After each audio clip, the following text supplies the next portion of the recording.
Well, we just got back from riding a 2014 Harley-Davidson Fat Bob, and of course I'm joined by Eric Colvin, my partner here on the Powersports podcast, and Monty Ketch is with us once again from Iron Nation Harley-Davidson. We've had a couple of Fat Bobs that we got to take out for a ride, and Monty, tell me a little bit about these Fat Bobs. These are not exactly the most high-profile Harley out there. They don't get the big marketing push that, say, the Softails and the Heritage and the big bikes get, but these are very cool bikes. It's more like a muscle bike. It's got a different stance, wider wheels, bigger tires, completely different look, completely different ride.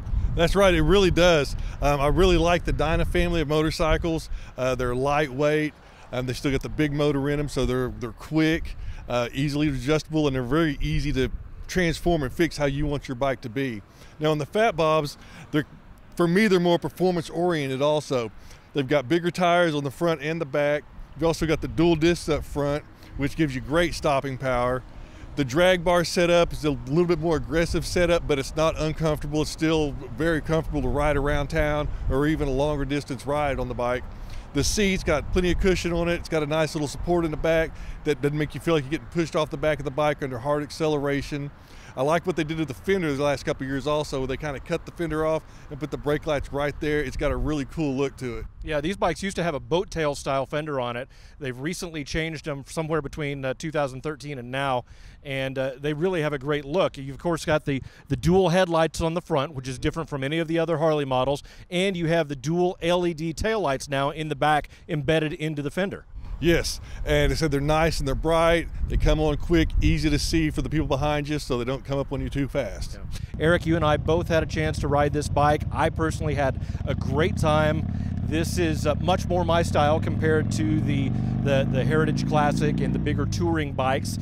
The drag bar is easy to hold on to. They look cool. They feel good. It's a good riding position.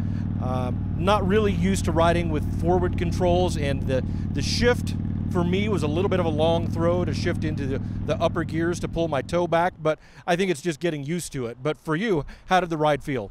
I liked it. It was a aggressive ride, just like Monty said.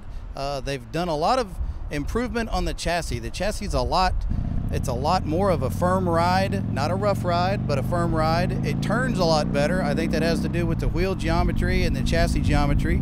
Foot pegs up front, they aren't way out there, so it is a comfortable ride. I like the seating position. There's not a long reach from the seat to the handlebars. That was good.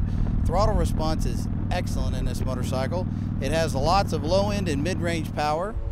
Not a problem getting onto the highway, not a problem accelerating. I could see 2 up would be just fine. All in all, I really like the motorcycle. Comes standard with, of course, the Harley-Davidson V-twin, the 103 cubic inches. You've got about 90 plus foot-pounds of torque on this particular bike. So like Eric said, it's got some throttle response. It'll take off from the stoplight, or if you want to take it out to a test and tune night at a drag strip, this would be a fun bike for that. Yes, it would. It'd be a whole lot of fun on this bike, as a matter of fact. All right. Monty, thanks again for letting us come out. You can see both of these Harley-Davidson Fat Bobs at Iron Nation Harley-Davidson right off of South Broadway in Edmond, Oklahoma.